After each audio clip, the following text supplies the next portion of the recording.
Verse 132. There are no stages of Bodhisattvaship, no truths, no Buddha lands, no bodies of transformation. Buddhas, Pratyekabuddhas, Sravakas are products of imagination.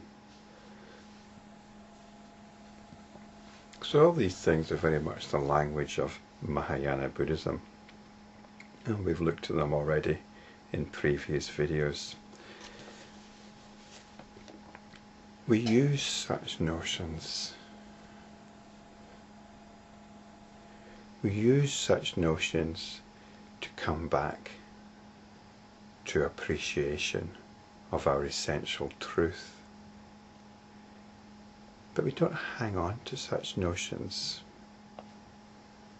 And by hanging on, I mean dwelling on them, studying them, trying to understand the various nuances applied to these terms in one context or another. We leave that to the scholars.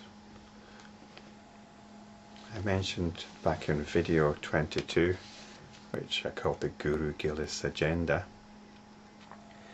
is that one of my aims is to bring texts like the Lankavatara Sutra out of the domain of religious types and academics. It seems to me they could be more widely appreciated on a practical level by the spiritual practitioner. And this involves coming to terms with the language of these texts, coming to terms with some of the concepts, which can take a bit of effort. It takes a bit of research, a bit of reading. And hopefully we'll find them useful. Hopefully they'll point us to something real within our own awareness. And if that happens, their job is done. And if it doesn't happen, well, we don't need to bother about them. Perhaps they'll be of use at some future date, but we needn't worry about it. If we don't feel a connection with any of these concepts, with any of these ways of putting things, then we can drop it. And if we do feel a connection with it, we can also drop it. And there's another list given in the next verse, verse 133.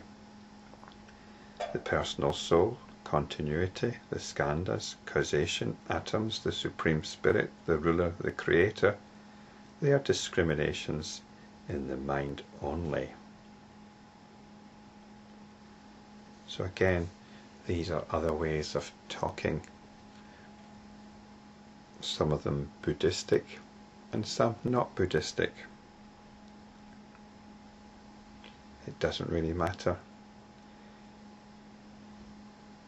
There is only this one essential truth indicated here by the term mind only, mind with a capital M. And this is our fundamental awareness. This is the one thing that is going on. And within this, there's a smaller mind which creates discriminations. Some discriminations fuel our moods, driving us away from realization. But some discriminations, hopefully the Buddhistic ones, point us towards the nature of this awareness which is operating right here, right now.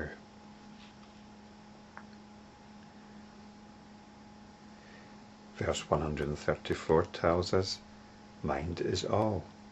It is found everywhere and in every body.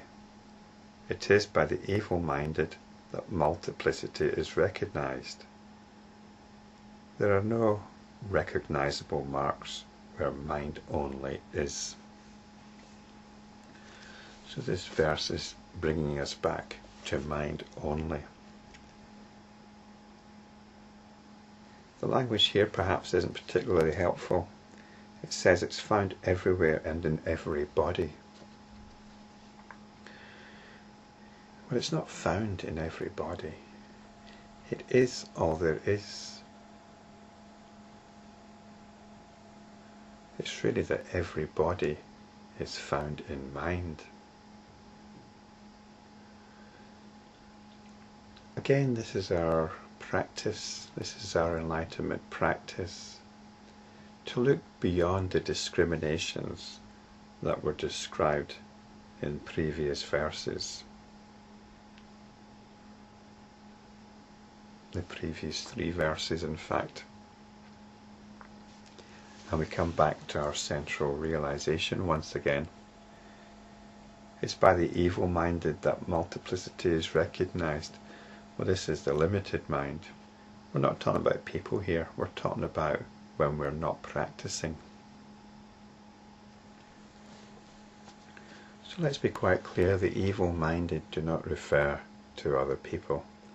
They refer to when we ourselves are not practicing and we're in the grip of the discriminating mind rather than mind only. There are no recognisable marks where mind only is. And what this means is there's no discrimination going on.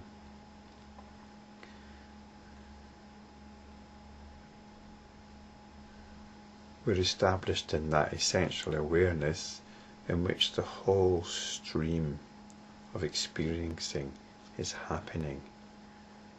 But we're not getting swept along by what can be discerned within that stream.